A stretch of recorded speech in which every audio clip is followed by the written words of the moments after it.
We set off from Wasilkov, a small town located just next to Białystok, on a journey to Lake Balaton, heading for the town of Balatonlelle in Hungary. Our route first takes us through Warsaw, the vibrant capital city. Just beyond it, we take a short walk before continuing our trip further south. We then pass through Częstochowa, known for the majestic Jasna Gora Monastery, as the landscape becomes more varied, hilly and green. The next major city is Katowice, the heart of Upper Silesia, where industrial scenery blends with modern architecture and wide city roads. After crossing the border into Slovakia, the road winds through picturesque hills and valleys until Bratislava, the Slovak capital on the Danube River, appears on the horizon. A little while later, we enter Hungary, and ahead of us stretches Budapest, a city full of bridges, monumental buildings, and an unmistakable charm. Beyond the capital, we continue southwest toward Lake Balaton. The scenery gradually becomes calmer, with vineyards, small villages, and the gentle rolling hills characteristic of the region. After a long and scenic drive, we reach Balatonlelle, a town located on the shores of Hungary's largest lake, often called the Hungarian Sea. The journey from Wasilkov to Balaton covers nearly 1,000 kilometers of changing landscapes, from northeastern Poland, through the heart of the country in southern Europe, all the way to the sunny shores of Hungary. We arrived late in the afternoon. The campsite behind an old, fading hotel looked like time had stopped there years ago. A few trees, soft grass, and the gentle sound of water, just 30 meters from our campervan. Simple, peaceful, perfect for the beginning of our little adventure. Before darkness fell, we managed to catch the sunset. The wind was strong, stealing hats and tousling hair, but nobody seemed to care. In that golden light, everything felt beautifully simple. Just us, the water, and the sky. Morning greeted us with the smell of fresh coffee and scrambled eggs sizzling in the pan. We shared breakfast with a swarm of tiny midges, not mosquitoes, something even more persistent. Still, that coffee tasted like pure freedom. Then we set out for a quiet walk along Lake Balaton. The water shimmered like glass, and the air carried the scent of summer. For lunch, we went for the classic, Lángos, because you simply can't visit Hungary without it. The traditional one with sour cream and cheese was a must, but we couldn't resist trying two others, one with Nutella and another with bacon and onions. Later in this film, I will show you how to make them at home. After such a heavy meal, we needed to move, so we climbed to a nearby hill with a viewpoint. I won't even try to pronounce the name. I'll leave it in the comments for the curious. At the top, there's a park with a nature trail. The entrance isn't free, but it's worth it. The main attraction is a giant metal sphere offering panoramic views, not just of Lake Balaton, but the surrounding hills and towns. The wind, the silence, the endless horizon. It makes you stop and just breathe.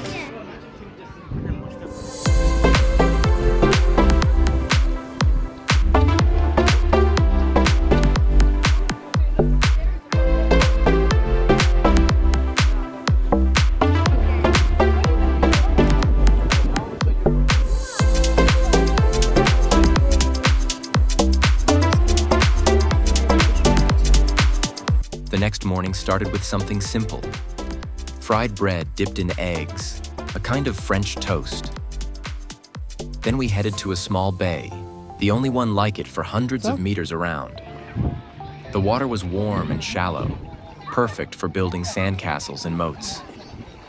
We were having so much fun that a few swans came by, curious about what we were doing.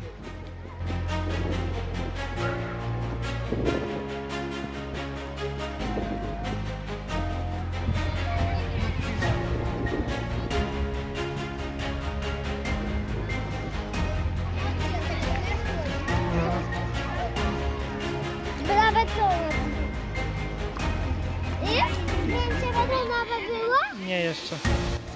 In the afternoon, we walked toward the park and marina. Souvenir stalls, the smell of waffles in the air, and a tiny fountain with a dancing ballerina at its center.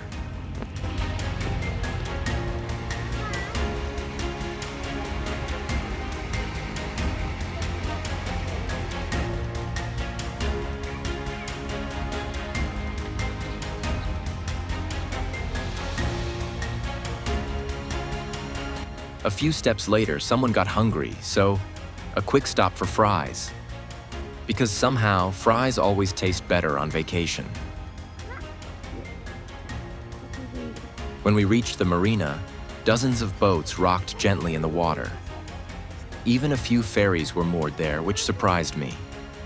The pier was filled with fishermen, each guarding their own little patch of peace. As the sun began to sink, the light turned golden and soft. We ended the day on a small pier with a lighthouse. Sitting there, watching the sun disappear behind the horizon, everything felt still. Just the water, the sky, and that quiet moment when the world seems exactly as it should be.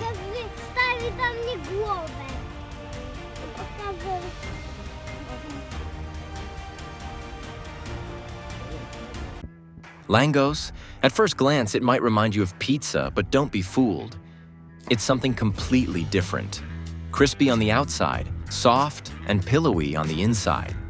Let's start by measuring 265 grams of flour.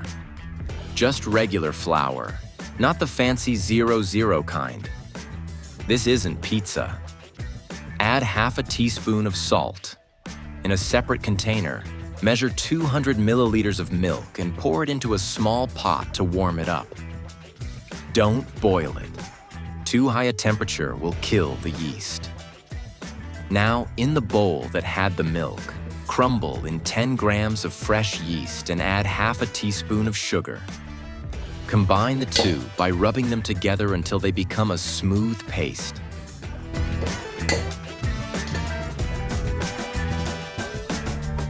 Pour in the warm milk and add 2 tablespoons of the flour we measured earlier. Give it a good mix. Don't worry if you see a few lumps, that's perfectly fine. Set this starter aside for about 20 minutes to rise. In the meantime, let's make our garlic oil, the magic touch for brushing over our lángos. You will need some garlic, as much as your heart desires. Add a splash of oil, the same amount of water, and a pinch of salt. Blend everything with a hand blender until you get a smooth, fragrant paste. After 20 minutes, your starter should be beautifully risen and ready for action. Add it to the remaining flour and gently bring everything together into one dough. Then, knead it energetically for about 5 minutes to aerate it. If you're already a pro, you can use the slap and fold technique. Once the dough is smooth, drizzle it with a bit of oil, cover it with a kitchen towel, and let it rest until it doubles in size, usually around 30 minutes. While it's rising, prepare a pot or deep pan with oil. It should be heated to around 170 degrees Celsius, 340 degrees Fahrenheit. When the dough has risen, divide it into 3 balls. They don't have to be perfect.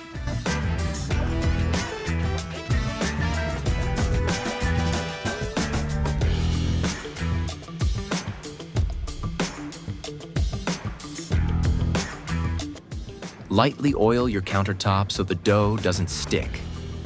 Take 1 ball and gently shape it into a flat round, roughly the size of your pan.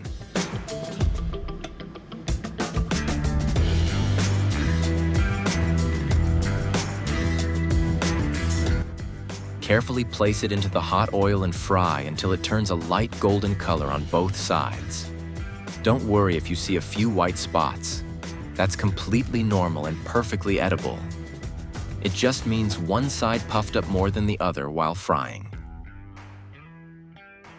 Once golden and crispy, Lift your Lángos from the oil and immediately brush it with the garlic oil you prepared earlier. Let it cool slightly, then repeat the process with the remaining dough balls.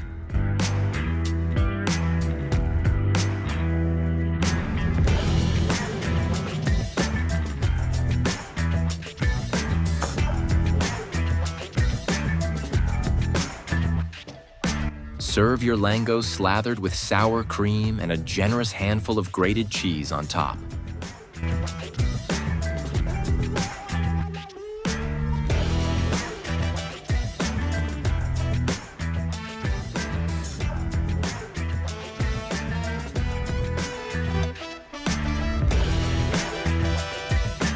Balaton turned out to be the perfect spot for a short getaway. There's plenty to do in the area. Vineyards to test, hiking and cycling trails, attractions for kids, and especially castles to explore along the way. Some of them you can stumble upon completely by accident, just like we did, on the way to our next overnight stop. Szigliget Castle was built in the 13th century by the Benedictines from the Pannonhalma Abbey on what used to be an island formed by a 234-meter-high volcanic hill. Today, it may seem odd, because Szigliget is now a peninsula connected to the mainland. But the drop in Lake Balaton's water level was caused by 19th century regulation works. The castle's strategic location was meant to defend against Turkish invasions, and it worked, because the Turks never managed to capture the fortress. What the enemy couldn't accomplish, nature did.